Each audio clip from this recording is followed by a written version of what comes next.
बच्चों, जब दो चार्ज पार्टिकल्स को अलग अलग मीडियम में रखा जाता है तो उनके बीच लगने वाला जो फोर्स होता है यानी कूलम्बियन फोर्स वो भी अलग अलग होता है।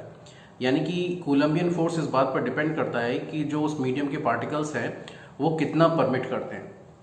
तो मीडियम द्वारा दी जाने वाली परमिशन को ही हम कहते हैं परमिटिविटी।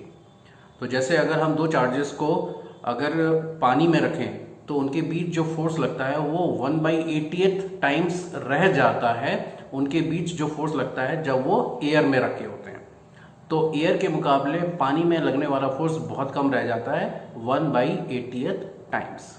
इसी को हम कहते हैं परमिटिविटी। बच्चों, आज का जो वीडियो है वो इलेक्ट्रिक चार्ज से रिलेटेड है और इसमें हम दो टर्म्स की बात करेंगे। एक है परमिटिविटी और दूसरी है डाइलेक्ट्रिक कांस्टेंट। तो पहले बात करते हैं परमिटिविटी की। परमिटिविटी को हम एप्सिलॉन से रिप्रेजेंट करते हैं और ये एक ग्रीक लेटर है।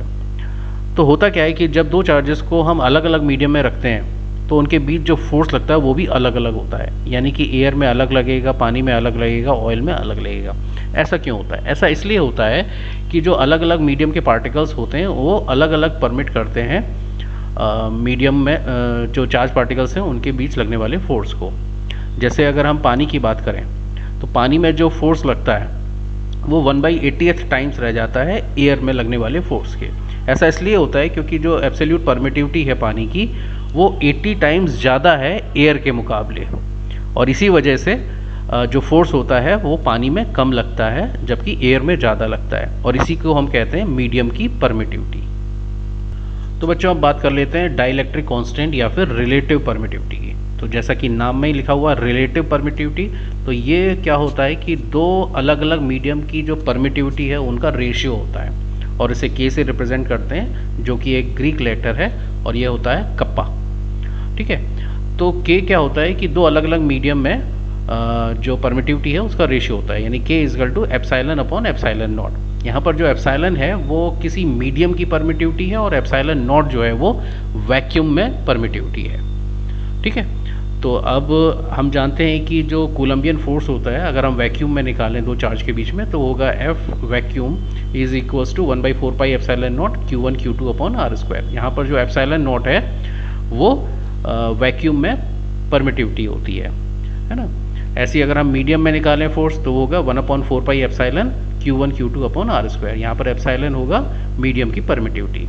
तो अगर हम इन दोनों फोर्सेस को आपस में डिवाइड करें तो हमें मिलेगा F vacuum upon F medium that is equals to epsilon upon epsilon naught. अब ये जो एप्सिलॉन अपॉन एप्सिलॉन नॉट है इसी को हम बोलते हैं रिलेटिव परमिटिविटी या फिर डाइलेक्ट्रिक कांस्टेंट, जिसे के से रिप्रेजेंट करते हैं या कहिए कप्पा। तो के जो है that is equals to epsilon upon epsilon naught, या इसी को हम कह सकते हैं F vacuum upon F medium. यानी कि मीडियम में जो फोर्स लगेगा वो वैक्यूम में लगने वाले फोर्स का 1/k टाइम्स होगा, जहाँ पर k क्या हो गया हमारी रिलेटिव परमिटिविटी या फिर डाइलेक्ट्रिक कांस्टेंट, है ना। तो अगर हम k की बात करें वैक्यूम के लिए k की वैल्यू होती है 1 और वाटर के लिए k की वैल्यू होती है 80, और वहीं एयर के लिए इसकी वैल्यू होती है 1.00054। ठीक है बच्चों, तो आई होप आपको अच्छे से समझ में आ गया होगा। अब हम मिलेंगे नेक्स्ट वीडियो में नए टॉपिक के साथ।